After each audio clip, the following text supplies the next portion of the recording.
All right, boys, we're live. This is episode number 13 of the Deconstruction Podcast, brought to you by Jobtable, the simplest way to grow and manage your construction company. If you are looking to streamline your business, seriously simplify your day-to-day tasks and save hours per week, go to jobtable.com, start a free trial, and see why thousands of contractors across the US and Canada are running their business with Jobtable. Boys, how we doing? Merry Merry, Christmas Merry to Christmas, everyone, to you everyone. guys. Buddy. Yeah, all the best to the new year, continued growth, success, happiness to you guys, everyone listening. So it's that time of the year. How you guys doing? Feeling great, man. Much Awesome. needed holidays. Had a great time. Merry Christmas to everyone out there. For sure. Johnny, you okay? You I'm good? okay, man. I'm okay. Merry Christmas to You look a everybody. little tired, John. You Yeah, look a yeah, little tired. yeah, yeah. It's been a long one, but Merry Christmas to everybody listening. And, a couple of days left, 2024, and 2025 starts the new grind. Yes, sir. So let's get into it. There's a lot of good topics we have today, and starting off with just that, right? This is the time of the year, end of the year, and a lot of times, for us and probably most people listening, this is a time of reflection and reflecting back on the previous year, what was good, what was bad, what you want to change, improve, and so let's start with there, right? I think that's a good place to start. Some of the biggest lessons, like when you reflect back on 2024, Charlie, what are some of the things that you are reflecting on and some of the biggest lessons you've learned in 2024 for your business or non-business, just in general? Yeah, that's a good question. This year, there was one thing that really sticks out, was that we had probably one of the scariest moments in iPlum history, where we've never really had a slow time in 15 years. And the first 6 months of this year got extremely slow, to the point that we almost had to lay off, a significant part of our company. Luckily we put our heads down. We went after all kinds of work, and we landed it. But I think reflecting back, it just makes me really appreciate my business partner, my employees, the staff, everything, the GCs that we work with, that we've worked with for a long time. And the reason being is that, number one, your employees, a lot of them understood what we were going through. So some of them were willing to take some time off, and, they knew that we were slow. So their hours got short a little bit, and they were willing to kind of roll through the punches with us. My business partner, because, he put his head down like me, and we've never worked harder than we have this year to make sure that we could secure some work for the future. And then last but not least is the general contractors, the guys that we've been working with for over a decade, literally came through. And I've mentioned this before, that you may not have worked with them in the past few years. They may have slowed down, but you know what? That relationship building really came in clutch. And these guys that we've done work in the past for came around and, threw some jobs at us to keep us afloat. And now it looks like 2025 is going to be the busiest year we've ever had in iPlum history. So just being appreciative and grateful for all the things that we have. I like that. So other than being appreciative, like, the first slow period in 15 years, what would you say, like, The big you takeaway, learned from that? Yeah, the the big takeaway. takeaway is never be complacent. Never get too comfortable. When it's feast or famine, and when you're eating, it's very easy to take your eyes off the prize, because you're just, the gluttony kind of sets in, and you're just looking at the meal that's in front of you. So really, don't ever get complacent. Continue to go after the work. Stay hungry, no matter no matter how busy you are, because there will be a time where things slow down, the economy comes to a screeching halt, whatever the case may be, and you're going to get checked. It's going to be a big slap in the face. So, staying hungry and your nose to the ground, I think, is one of the best lessons that I took away from this year, for sure. Yeah, That's a I good one. agree with Yeah. that. I agree with that. What I want to add to that is just, you're not invincible. A lot of contractors, we've touched base on this a few times. A lot of contractors, they think that they're invincible, because they're good at their craft, that the work's always going to come in faster than they can do it. But the reality is, this year was kind of a big eye opener and, kind of put us in check, just like at the beginning of COVID, where, you have to be a chameleon. You have to be able to pivot. You have to be able to constantly dig in and secure work ahead, right? That was the biggest thing. It did put us in check. Like I said, I don't think we experienced anything like we did in 2024 other than the beginning months of COVID. Now everything was not shut down, so you can tell it's for different reasons. So it really put us, on our heels and on our toes and made us realize that we have to constantly feed the machine, so to speak, right? You have to constantly have things coming in, which that requires work on its own, not to just sit back and just wait for it.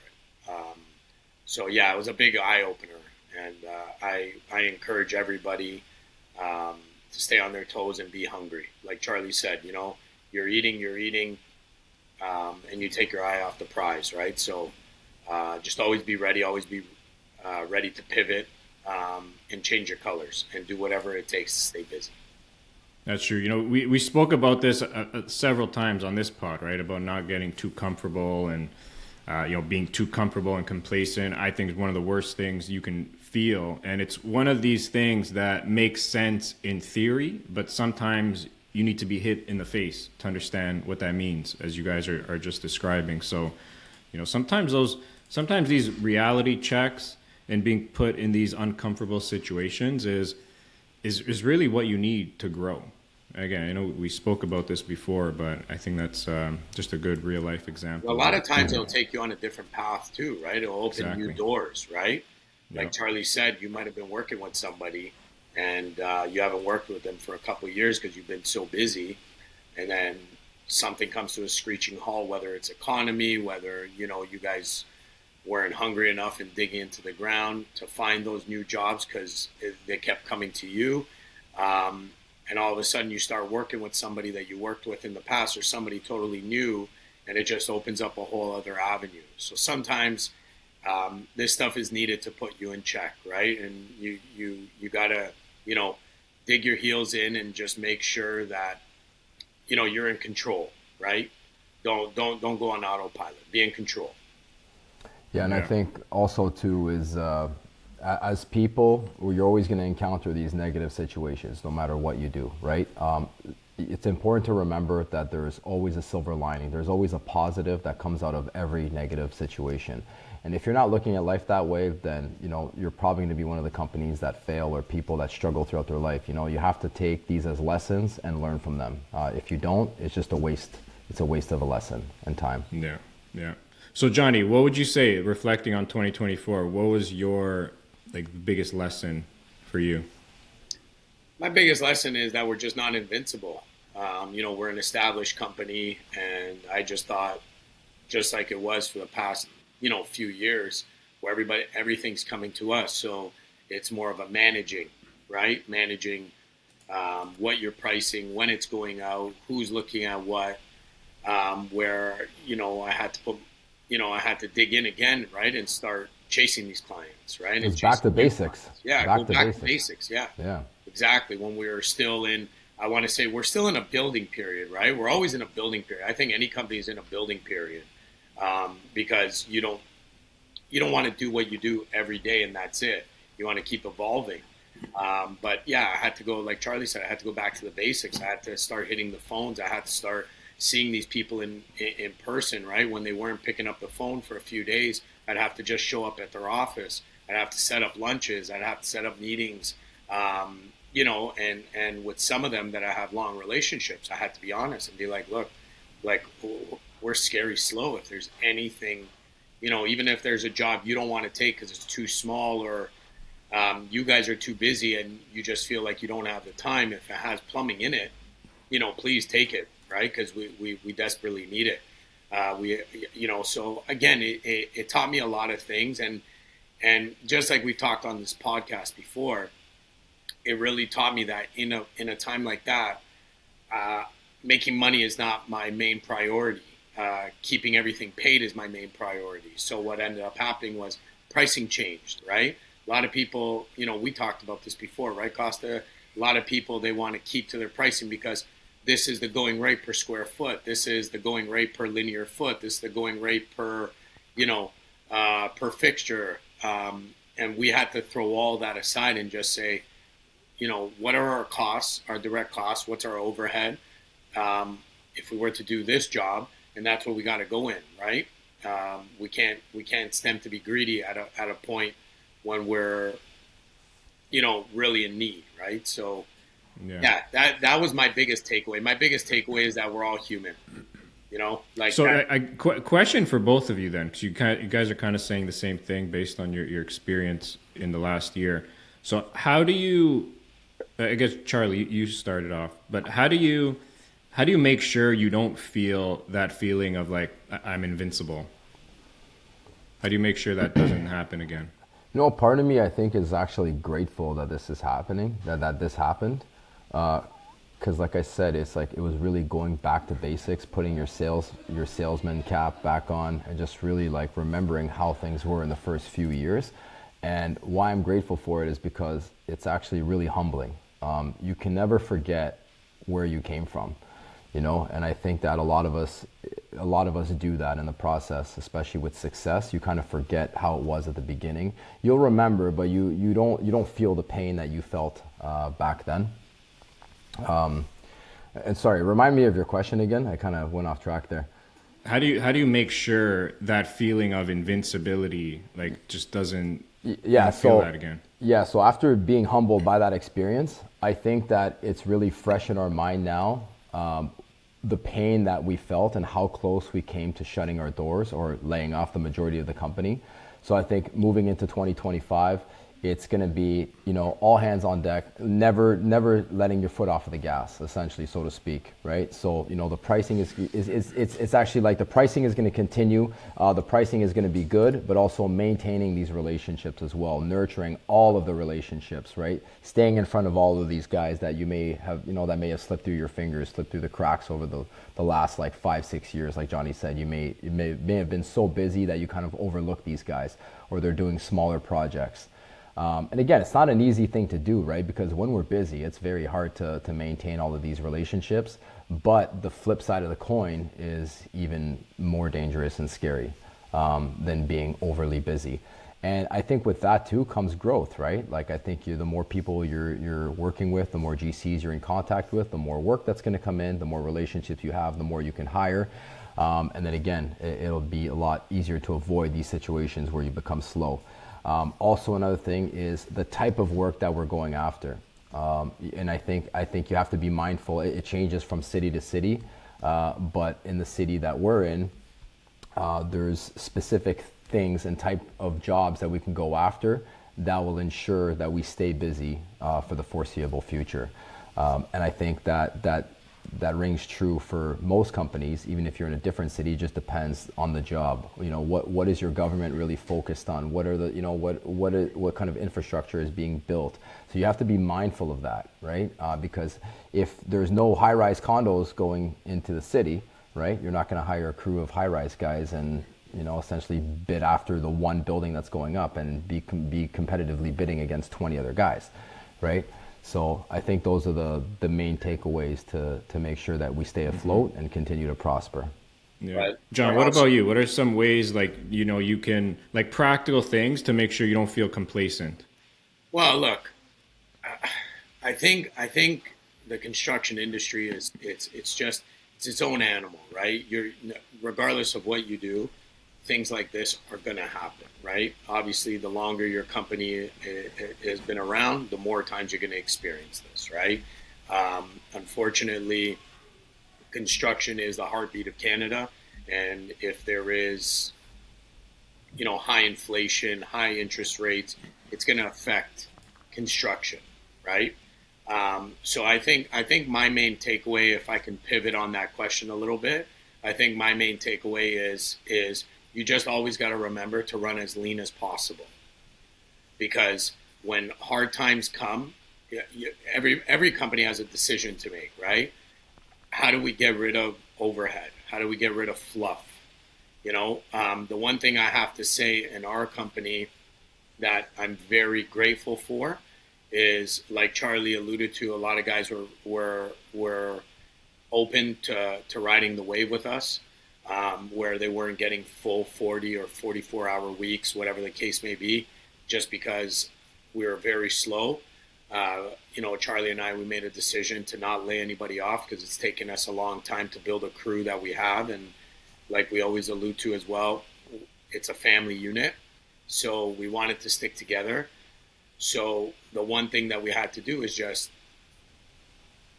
take all the profits and just throw it out the window and just understand that, for the next 6 months, if it costs us $1 million to operate between buying the materials, doing the job, then we need $1 million in work, right? That was our main focus. Where a lot of companies, I feel like they lay off because they're trying to stick to that 15 and 20%. Now, I know there is this saying that I'd rather wake up and do nothing than wake up and lose money. So I try to meet that in the middle where it's like, look, I'm going to wake up. I'm not going to lose money. I'm not going to make money, but we're going to keep what we have floating, right? Until the time comes where we're able to, turn a profit again, right? Now, I don't know how many people listening are going to agree to that, but this is my recommendation to anybody listening that is going to endure or has endured hard times and just doesn't understand how to get through it, right? That's what we did. It worked for us. We didn't skip a beat. Yes, we had like a 6-month slow period, which we've never experienced in 15 years, but here we are, right? And everything's beating again, right? So. Yeah, I like that. That's a funny, I know we didn't plan to talk about this, but you mentioned something that, I've thought about this several times. What's more important, do you think, as a business, right? Is it making money and growing revenue or saving money? Making a dollar or saving a dollar? Well, they go hand in hand, I would say. They're both equally as important. At the beginning, you got to make a dollar because you have to reinvest into your business. But once you reach a certain point where the business is very established, then I would say it's not when you make money, you save it, right? So to a lot of people listening, when they're making money, they need a new truck, they need new tools, they need whatever it is to make their life easier. But once they've established a company where they have their processes in place, and that money still keeps coming in, I think the most important is to save that money instead of spend it on nonsense, and save it for a rainy day like we just experienced. Yeah, I think that's a good way to put it. You're right. Like when I think about it, I think it comes in phases, at least for me personally. Some, depending on the point in your business, it's all about revenue, but then you reach a certain point and all you're thinking about is, saving. Which does the same thing. They increase margins either way. Yeah, because you need to make money to save money, right? Once you make the money and you save it, but you're also not going to have $1 million sitting in your bank account, right? Unless you need it for a large project. At the end of the day, you're saving money and then to eventually reinvest it into something else, right? Yeah. Business can be a segue to many other things, right? It opens other doors to other business opportunities, right? So again, you need to make the money to save it, and then at the end of the day, you're just looking to invest it elsewhere, right? Yeah, you should also always be mindful of that rainy day, right? Because trust me, guys, anybody listening, it'll hit you out of left field. You're gonna take a shit kicking, and you're gonna wish that you didn't purchase that new truck or that new set of tools or something that you didn't need, months ago or a year ago, where that money could have come in handy. And that's where I say a lot of times when hard times come, it's very important that you pivot very quickly, to mitigate any of the downfall in your cash flow. And just keep everything going, right? If you're having all your payments, everything's going out, whatever's coming in is going out, and that bank account stays the same. That's I want to say, like, number one top priority. And then after that, you can start working on, understanding where the market is going, understand how the business is going, and then start to pivot from there to understand how to make money, right? Because there was a lot of times that, look, we took jobs less than we would ever take it, and just looking at it like, okay, there's a little bit of scrap copper there. Or, hey, you know what? This is going to buy us 4 weeks of these guys' wages being paid. We don't have to worry about putting them on 20-hour weeks to get us through until this job starts, right? So it's very tough, but again, getting back to your original question, Costa, I don't think there's any way around this. I just think that staying lean and being able to pivot on a dime is the most important. Staying lean is something every business should be doing, right? And to that point, this is why having a software too is so important, because it works hand in hand with staying lean. Whether you're doing, you've removed all your timesheets, no more paper, so everything is digital. So the amount of time being saved from your bookkeeper receiving those timesheets, putting them through to QuickBooks, doing payroll, you're cutting your time down by 80%, if not more. Right? And that's just one aspect, right? Then you have your quotes, your invoices, your job costing. So this is, first and foremost, every single business should implement some kind of software, because right off the bat, you're going to save all kinds of money, right? Just to begin. Definitely. 100%. Well, so, just to wrap up this topic, I guess for me, the biggest takeaway in 2024 or lesson, I have two. So first one I'd say is, so in business, right, you try to make decisions, at least most of the time, or probably should make decisions based on like information, data, and logic, right? But a lot of the times, as we know, that's not possible, and you have to use your gut. So for me, one of the big takeaways is try and use your gut a bit more. At least for me, like my gut, a lot of cases has usually always steered me in the right direction. So just, use your gut, trust your gut in a lot of cases, because, a lot of the times you unfortunately can't use, data and information to make decisions. And, because running a business, there's just a lot of different things that come at you, and, you got to use your gut a lot of the times, and you got to trust your gut. So that's one for me. And the second one I'd say is to cut out people in your life that don't push you forward and who don't better you as a person. Because I think one bad seed with some bad influences can really derail your path in life and in business, of course. So, I think this is a time to not only audit your business and reflect on that, but audit the people around you and start making cuts. And just like in business, right, we're talking about how, you should audit your expenses and keep things lean, right? It's something I do every 3 to 6 months, audit expenses. But I think this is the time of year to do the same thing with the people around you. So, cut people out of your life that don't push you to be better, and surround yourself with people who do. So those are my two takeaways in 2024. I have a third one for you. Go. The incredible business partners you have. Thank you, guys. Well, yeah, that's what it's all about. Surround yourself with you guys more. Johnny, we're still waiting for more invites from you. But yeah, so that's anything else to add on this topic? No. I think we hit on everything. All right. Next one, which kind of steers in nicely. So scaling a business, right? So this is also the time of the year when you're thinking about the future and growth and scaling your business. So Johnny, when you look back at iPlum from 2 guys in a truck to now 30 employees and just even more growth on the horizon, how do you look at scaling your business while managing your personal life and balancing family time and all that? I think it's more a page out of your book, Costa, where, you say it so many times, you have 24 hours in a day.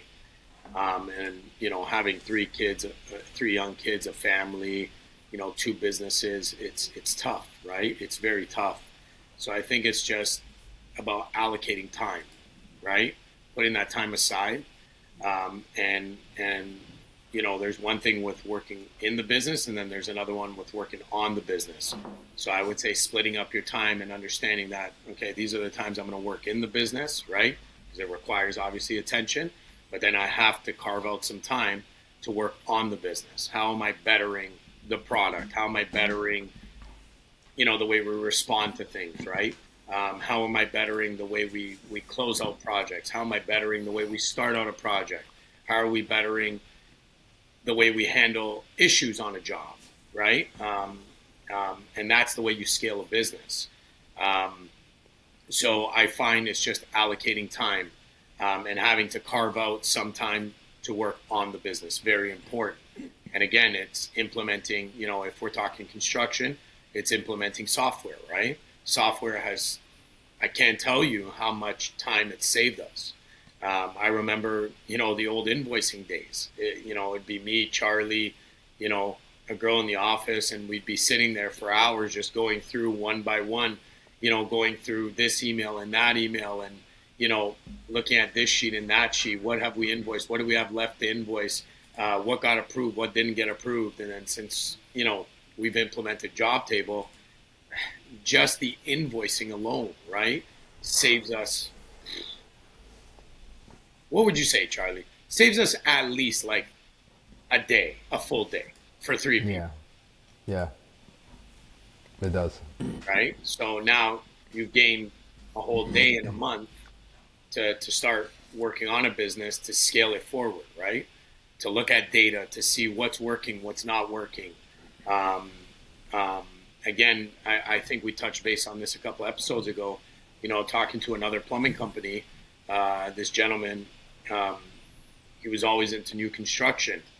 And I told him, you know, this whole thing with working on the business, not in the business constantly. And he went back, he's a Jobtable user, and he noticed that his profit margins where, you know, he based on where his time is allocated, where he noticed the best is on service. So come 2025, he's strictly geared towards service. He wouldn't have been able to do that if he didn't have time to work on the business. And how did he have time to work on the business? He signed up to Jobtable. You know, after a couple months, he started seeing the data. He started seeing the time saved. He started noticing extra time. He started, you know, just talking to other people in the industry about what they're doing. One of those people was me. I gave him that, you know, kind of advice, and you know, he's transforming his business, right, into a service business from a new construction. So I feel like you have to carve out time. You have to find tools to help what you're doing on a day-to-day basis that are just going to save you time. Imagine if it's half an hour here, 20 minutes there. You add that up at the end of the day. If you have 4 or 5 of those, you got an extra hour, 2 hours, right? Yeah. I don't think it's even possible to scale a business without like just systems and processes. Yeah. I mean, you can try, but like I feel you're gonna be eaten up by, you know, your day to day, and shit's just gonna pile up. And if you don't have processes in place, like it's kind of impossible to scale. And if yeah, it's what not I the mean by processes, it's the overhead, right? Because then you're gonna get eaten up. You're gonna hire more people, right? Yeah. Like what does that mean? Like processes is like you said, it's software, right? That's to me that's the basic one. Have a software. Like most construction companies, like you have to do very similar things, right? Day to day, whether you use a software or not, you have to send out quotes, invoice, manage people, payroll, timesheets. Like these are just standard things that every construction company has to do. So if you can do those things that you're gonna do regardless in a much streamlined, efficient way, like why wouldn't you do that? You know, that's like step one. You know, you can't 100%. Scale without that. It's like we always talk about internally when you know, some guys we talk about when they ask us about Jobtable, you know, what's the pricing? Is it worth it? You know, all these questions we get asked, and it's so funny because it's like it's $49 a month, right? Like, what's your time worth? What do you bill yourself out at an hour? You know, and what's the common thing we hear? 100, 120, right? So it's like it's 49 a month. So if it saves you even, right, on the absolute minimal, and I would say you're just using the scheduling part of it, right? And it's like if it saves you 1 hour a week, right, times the end of the month, right? Look at that return on investment. And I think a lot of guys, they look at software as, I want to say, like a scheme, right? Where people are just trying to sell you some type of software to implement that you're never going to use. But the problem is that I guess they're not understanding the value that it brings to your business, and especially selecting the right software for your company, right? A small company, with 30 or less employees should not be going to one of these, big conglomerates, right? Because it's complicated. Because those people have a lot more processes on a larger business, right? Where I feel like Jobtable, a software like Jobtable fits, 30, 40 employees or less, fits that niche so well. It's so simple, right? Even to the one guy in a truck, right? We even when we speak to those guys, oh, I'm doing it like this, I'm doing it like that, carbon copies, paper, and it's like, but dude, how are you tracking this, right? And I can't understand it. It's like it's $49 a month. You spend more on your coffee, every morning and your breakfast in 1 week. Back to the original question about scaling though, because one comment we get a lot is from the guy in one truck who can't scale because he says, I'm on the tools all the time, right? So John, I'm actually curious. I got my own thoughts, as to what a guy like that can do. But what would you say to the guy that says, I want to grow, but I'm just stuck on the tools 10 hours a day, right? So it's like, yeah, Jobtable is helping me, and I'm definitely, trimming the fat, and I'm running as lean as I can. But, like I said, the original question was, how do you scale? What would you tell that guy? Okay, so if he's using Jobtable, how much time has that saved him per week? Yeah, but I'm saying, assuming this guy tells you he's still on site, he's still on the tools, 8 to 10 hours a day. Well, right? You got to carve out more time to meet new clients. I actually, one of a friend of all of ours, who's also a Jobtable user, he's running through this issue right now. He's a framer, and one of the things I told him is he has to, get in his truck. He has to set up his guys, and he has to go around and meet more contractors. He has to bring in more work. So if you're saving time, but you still are on the tools, you have to carve out time to go and meet. Yeah. New So GCs. so that's my point. So how do you do that, right? So I look at how we did that. The only way we were able to do that is by hiring the right people and training them, right? And as much as guys don't want to hear that, they say, well, I can't trust anybody. If you are content with being one guy in a truck, then by all means, you can continue, running your business that way, and you'll always be on the tools. Jobtable will help you, or any kind of software will help you. But the reality is, to scale your business, to grow, it probably is not going to happen. You also need to hire the right people, and they need to step into your shoes, right? They need to start doing the work for you to give you that time. And that's just the reality of it, right? Like, our first hire was 15 years ago, and we spent a lot of time with him. Now, mind you, we were very fortunate to have each other, John, because you were very good on the office side of things and building the relationships and getting the jobs. And I was very good at training the guys and making sure the jobs got done. So we had each other right off the bat to lean on. But with that being said, eventually I had to step away from the tools as well, right? In order for us to continue to grow our business. And the only way to do that is you have to remember, you cannot do this on your own. You have to hire people, you have to train them, and eventually there has to be some trust that gets input into them. Now we have, a handful of foremen who run crews from 2 guys all the way up to 8 guys, right? And that all started with our first hire, right? So to those guys that continuously comment to us like, yeah, well, that's all great, nice, and you're helping me with my quotes and everything, but I want to grow my business. I want to have 10 people, 20 guys, right? That unfortunately is, I'm not going to say unfortunately, it's an uncomfortable path for some, because I feel like a lot of guys have trouble letting go and putting that trust into other people. But it's the reality of it. Do you want to be swinging a hammer until you're 70 years old? If the answer is no, then you have to trust somebody to swing that hammer for you. Yeah, spend the time to train somebody, yeah. 100%. Let me add to that too, right? Like, we spoke about this before, right? 24 hours in a day, like how are you spending those days? Are you gonna like spend it like a one guy in a truck, or do you want to have the intention of being, 10, 20, 30, employees and getting bigger jobs?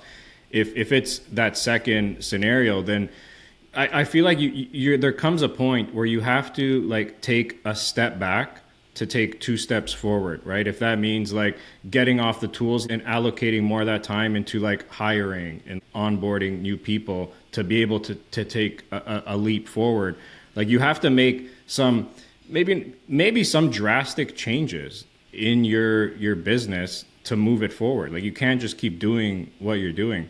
But it comes back to your intentions on what you want to do and who you want to be, and actually aligning your ambitions to your reality. Yeah, right? I just feel like a lot of guys change. though in construction, like Charlie said, they have a hard time letting go.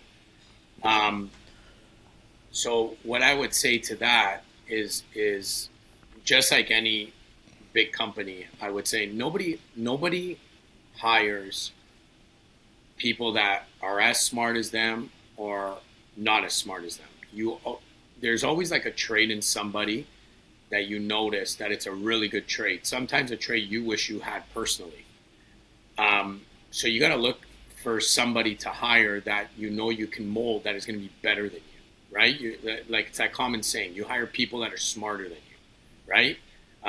And that's what it becomes. That when you're scaling a business, I would say, and I don't know how many people would agree with me, but it starts to become where you're hiring the right people that are smarter than you, that can take that role to the next level, right? You're just kind of like more in a managerial spot, right? So, like our first hire, the guy was incredible when it came to woodworking, understanding measurements, right? That was like one piece of the puzzle that we didn't have to worry about. We just had to now transition him into plumbing, right? And that guy is, who we call our surgeon, right? He literally is one of our most technical guys, right? He's very meticulous at everything he does. So I would say, that was our first hire, and we had to spend a little bit more money than a lot of people would when you originally hire somebody like that is hopping from one field to the other. But it's paid off, right? So, just getting back to that question, Charlie, I think, the hires are very important, right? Always hire somebody with a skill set that you wish you had, let's say. Yeah, it's crucial. You can't do everything yourself. And if your intentions are one day to, not necessarily step away, but to have more time, to free up that time for yourself, it's inevitable. It's something that you have to do. And nobody had more trust issues than me, John. You remember that? I used to micromanage the guys. I used to make sure every single nut and bolt was tight before I left the job. Sometimes I would go back, I would wake up in the middle of the night and I wasn't sure if something got tightened properly, and I would go back because the trust was very hard for me to give to the guys. Yeah. But if I stayed down that path, we probably have done 10-15% of the volume that we do today, because now we have 20 jobs on the go and I can't be at 90% of them, right? I try to manage them as much as I can, but I put the trust into the foremans and the responsibility into their hands. And if you have the right people, they take it very seriously. They're rewarded for it, right? They're compensated, and they will do a good job if they're the right people. Yeah. So kind of related to this, right? You're thinking about now, like you're scaling your company, it requires just like more, of your time to do different tasks and stuff. Like, how do you guys think about like, quote unquote work-life balance, right? With like work and life and like, how do you guys separate that? So first and foremost, everything I do, I'm only able to do because of my wife. And I think you guys would all agree with that. Behind every strong man is an even stronger woman, right? If, especially if you have kids, you have a family, they hold down the fort. The only reason I have the time to do what I do and, not have to, take care of 3 kids 24 hours a day is because of her, right? So because of that, it gives me the time to go out there and start a business and operate a business and start multiple businesses. So I think it's challenging as a parent too, because you don't, sometimes we feel like we spend way too much time away from our kids, especially when we're starting out the business. But again, it goes back to the point of hiring the right people, and getting your time back, because then you're able to spend more time with your children, with your loved ones, and you wouldn't be able to do that if you're on the tools. I know guys to this day, a roofer, for example, he just this Christmas he was on a job site, right? And he had guys offering to do it for him, and he was just, he's such a micromanager, and he had to do it himself. So he spent Christmas away from his kids, right? And that's a perfect example of someone that just is unable to trust, right? Yeah, for me, work-life balance, I would say, look, as an entrepreneur, you're never off the clock. That's just, I think we've talked about this before. That's just what comes with being an entrepreneur, being the boss, being the owner. A lot of people think that just because you're not on the field, you're not working, your phone never turns off. Your emails are always going. You always have to be available to emergencies where other people don't.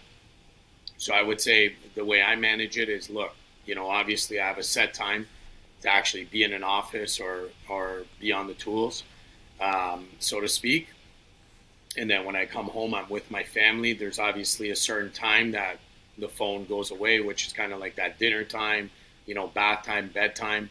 But other than that, once that's done, what are you doing, right? I think we're all checking emails, kind of thinking about what tomorrow has, what the rest of the week looks like. And for me, I would say, again, Costa, giving it back to you, like giving, you kudos, is getting back to, if it's in the schedule, you know what I mean? Looking at the schedule, making sure that my schedule every day, every week is organized, understanding what I can do in a week. When somebody asks me to do something, I'll look at that day, I'll see what's in there. You gotta kind of live and die by your schedule. And knowing that I block off that time for my family, that's what I have to do, right? Just like anything else, my family needs me as well. So when I look at that work-life balance, see, to me, truthfully, I don't look at it like that. I look at it more like a harmony, right? I don't look at it as a balance. I look at it like a harmony. If my family needs me, no matter what I'm doing, I gotta go, right? If the company needs me and I'm in the middle of something, as long as my kids are okay, my wife can handle it, I'm going. You know what I mean? So I look at it like harmony, right? It's part of my life. My businesses are like my extended family, right? You guys are my partners. You guys are my family, right? So I look at it like harmony. I try to surround myself and my businesses, who I'm working with people I love, people I care about. And that's, whatever requires the attention at that time on that day, that's who's getting it. Yeah.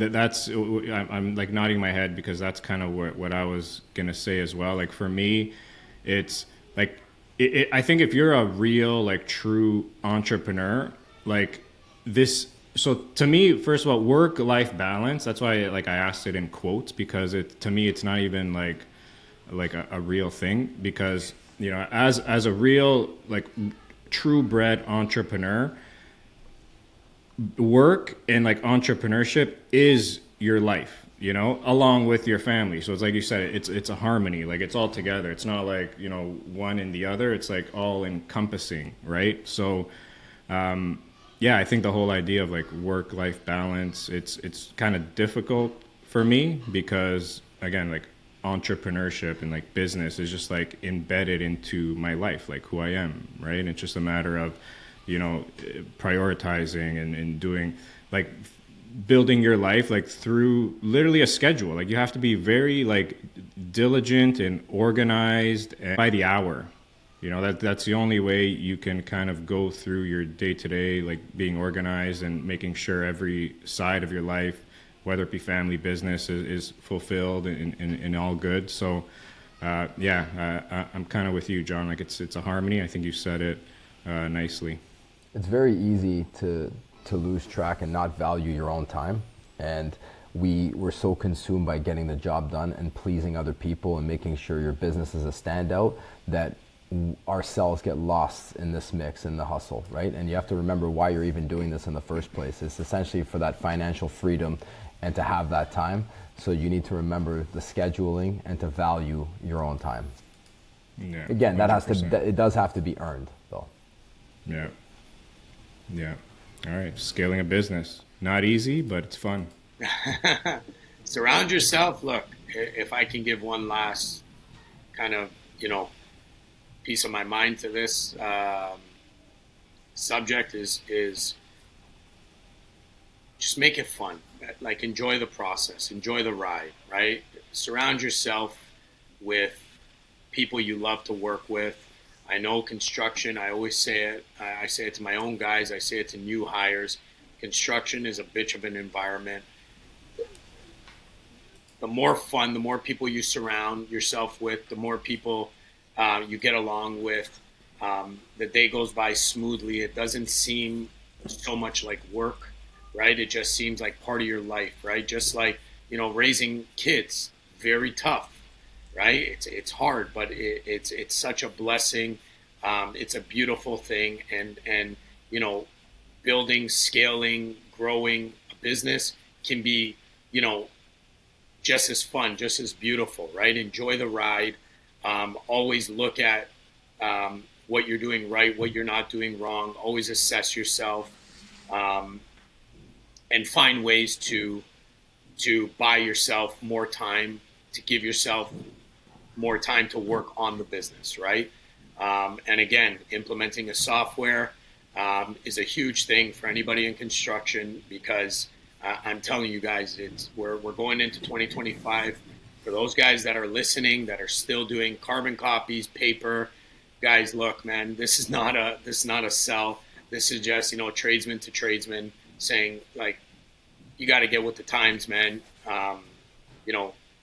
Implement the software. I promise you, at the beginning, yes, it's going to feel weird, just like, going from a flip phone to an iPhone or anything like that. But, after half an hour, once you start getting used to it, it's going to transform the way you do things. So I just wanted to add that in at the end there. Yeah, very well said. All right, switching gears a little bit. So, I came to your Christmas party last week for iPlum, and like I told you guys, like it was just very beautiful, right? Very inspiring to see what you guys have built, the team, the culture you built, and it got me thinking about, team building and how important that is in growing a company.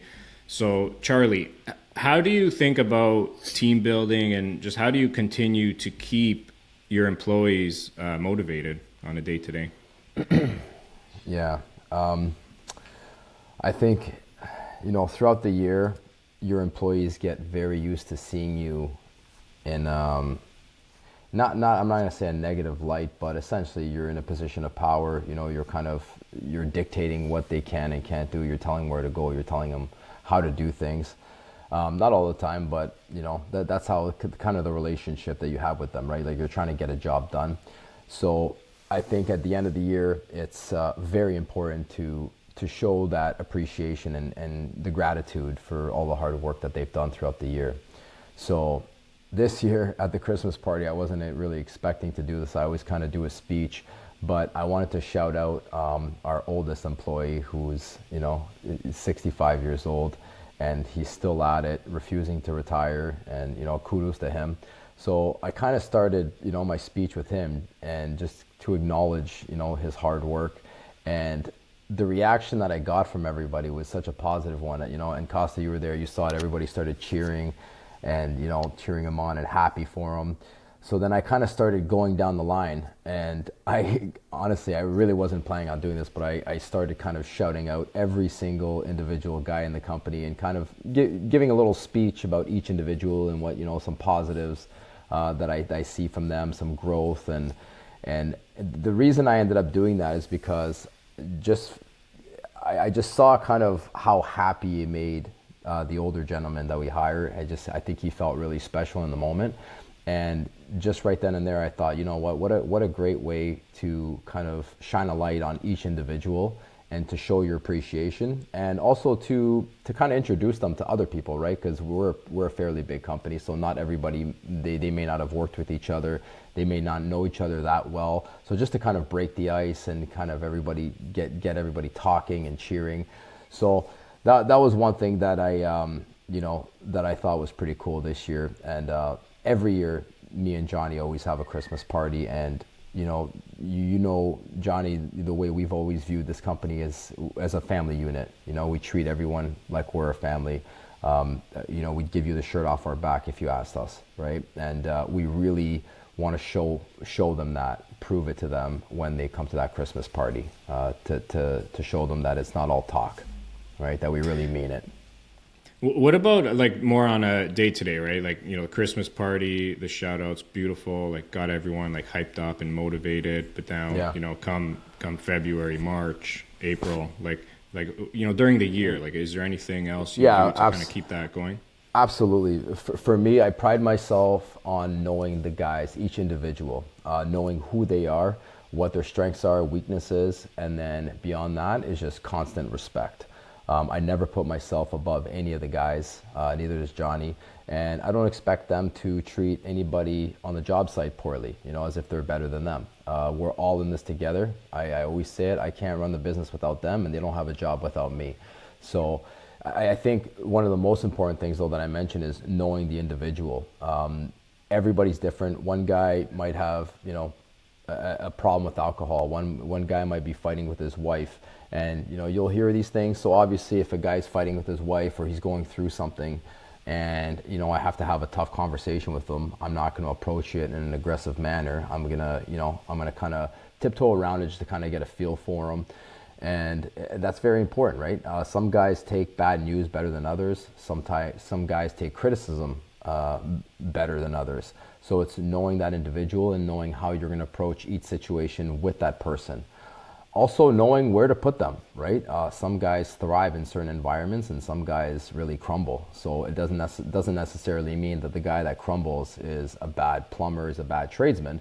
It just means that he would do better in a different environment, a different type of job. So it's knowing what their skills are. And I think all of those things put together and being in constant communication and always making sure that they know that your door is open as well, that we always tell our guys too, if you have a problem with someone on site, if you have an issue with anything, your pay, whatever it is, don't hold it inside. Pick up the phone, call me, come to the office. You can speak to me and Johnny, at the same time. Or individually, whatever you feel comfortable with, but the door is always open. Don't let anything sit inside. I always say, if you have an issue, you tackle it head on. Yeah, I've always liked that. John, you anything to add about team building? I know you have your own techniques.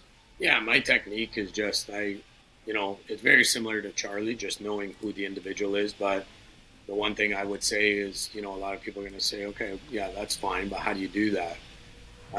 We literally take the time to get to know everybody, right? Get to know their backgrounds, get to know where they came from, what they did before, how their upbringing was, are they married, not married, kids, how many kids? And what I would say is, look, our Christmas party, we really take the time to show everybody the appreciation individually.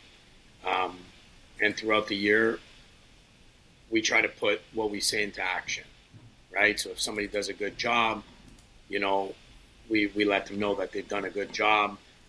Again, we don't speak to anybody with disrespect. We don't put anybody underneath us. But we just let them know that, if something happened on a job or we need something pushed a little bit more, we let them know that it's like, look, this is what we're faced against. And we just give motivational speeches where it's, and again, I don't think they're even motivational speeches. I just think we're true to who we are. It's like, we'll put somebody on a job if it requires speed, that, we know this guy has speed, and it's like, look, we're putting you here because nobody else can do it like you, right? So like, please, like, this is our timeline, get it done, and they understand the task at hand, right? So I would just say, building that family unit, like we've talked about before, we just constantly enforce it throughout the year, right? And then come Christmas time, we give everybody kind of, I feel everybody kind of needs that, we give them a spotlight, right? Which Charlie gave each individual person at our Christmas party this year, the spotlight, which I think every company should do, right?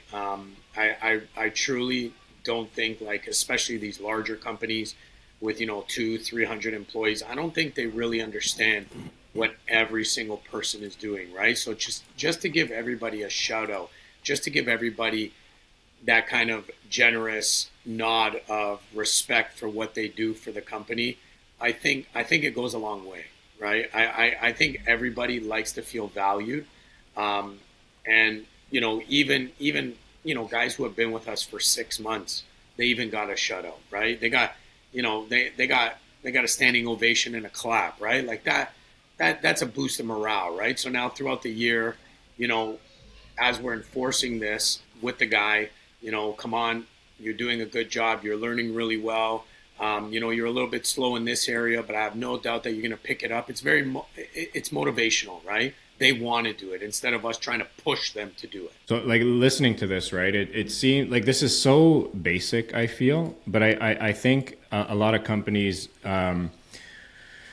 kind of what we spoke about before, like separating like work and, I have employees, I'm just going to treat this person like an employee. Like they eliminate like the human side, like we're humans, like little things. Like, oh, how was your weekend? How are the kids? Like just ask simple, like basic human questions that you would ask anyone. But I feel like a lot of times I see this a lot personally with like other owners and like people, like how they treat employees.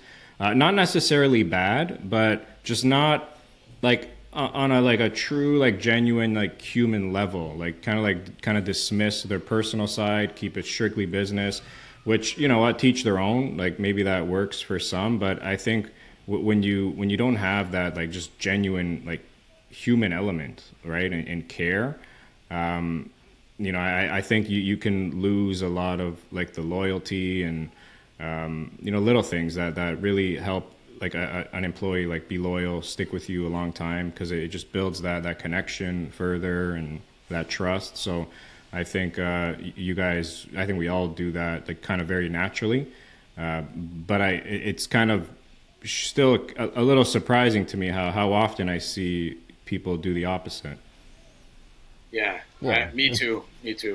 Truly, I always look at it and even when I try to counteract my beliefs, I always look at it, okay, you want to grow a business, you obviously need employees to grow the business. How do I get the most out of my employees without them at any point in time turning on me or leaving me high and dry? And I always come back to treating them like humans, treating them like family, right? And don't get me wrong, there's a lot of times too where it's just the wrong individual and they're gonna backstab you, they're gonna hit you when you least expected it.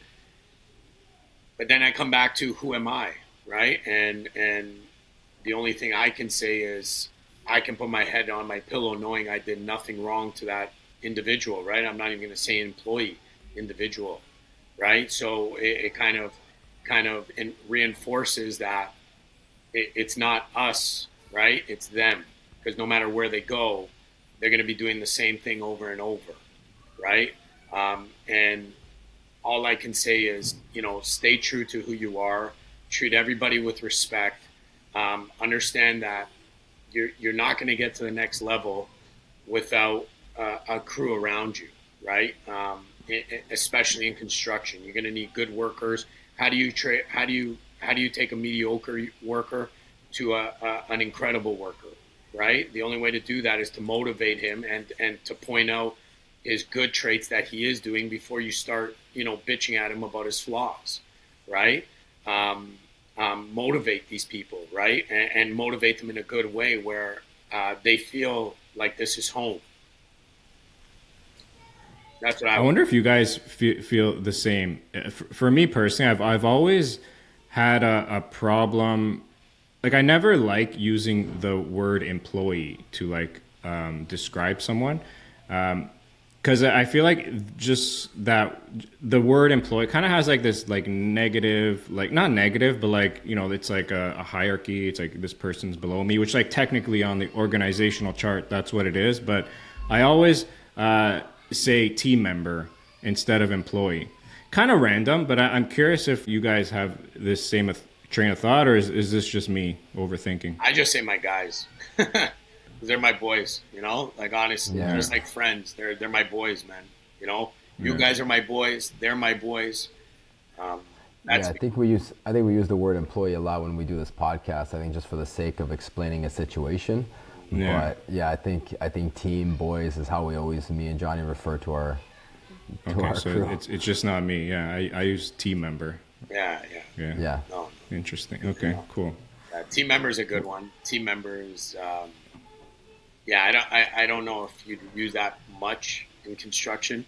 I would say, you know, my guys, my boys. You know, you got to think about it, man. You're a crew, right? So when you're stepping onto a job site, it's like my boys, you know, my guys, right? We're here to take over. We're here to fuck shit up in a good way. Yeah, I like that. All right, boys. Last question for each of you before we wrap it up here. So, you know, talking about a lot of reflection this year, and so, you know, with Jobtable specifically, just reflecting on this past year, Johnny, what's the one aspect or like part in Jobtable feature that you think has been most impactful for your business? That's a tough one. I would say from my office side, I would say the timesheets. The girls love the timesheets. Saves them countless hours on, you know, just you know, from the paper ones that we were doing to the Jobtable one. But me personally, I would say the job section, right? Like project management. That's what it was built for. Just having a hub for one job, right? And having everything put into that one job where you can go there. You know, you have all the tabs at the top. That one for me, most impactful. Most impactful. Charlie, what about you? For me, hands down, is the job section. Probably because I deal mostly with the guys on site, but the fact that all of my foremans have quick access to their jobs, they can go into the attachments, we load up the drawings for them, or even myself, when I step onto a job site, I want to just check my guys' work. I can easily pull up the drawings in a matter of seconds, pull up the shop cuts. I can go through it very, very quickly. Anything I see that I don't like, I can create a daily log, which my foreman will get instantaneously. I can tell him, hey, this is missing, this is not done properly, you know, and I'll just shoot him a quick text and tell him, hey, listen, I just made you a list, check it out, and then he has access to it. Just that alone, I can't tell you how much time that saves me. What I used to do is go on a job and dig through my emails or go into Dropbox and try to pull up drawings, and it's a complete mess. I now have a place where all the information is nicely organized in one area, and not only that, it's also shared with my entire team. So, very crucial. Love it. All right, boys, another fun episode. I think you can hear screaming kids in the background, so that's probably our cue. They're chomping at the bit. Yeah, so work-life balance. Work-life balance right there. And so, if anyone's listening this far, you want to improve your day-to-day, streamline operations, save yourself a ton of time with the simplest software on the market. Check out jobtable.com, start a 14-day free trial, and again, see why thousands of companies are running their business through Jobtable. And hit a like, hit a subscribe, share this with others, and until next time, I guess our next episode will be in the new year. Happy New Year to everybody. Happy New Year. Yeah, Happy wish New you Year. everybody the best. Thank you for listening. And we'll see you next episode. Let's kill it All next right, year, boys. guys. All right, boys. Let's do it. All right, boys. Bye. Bye.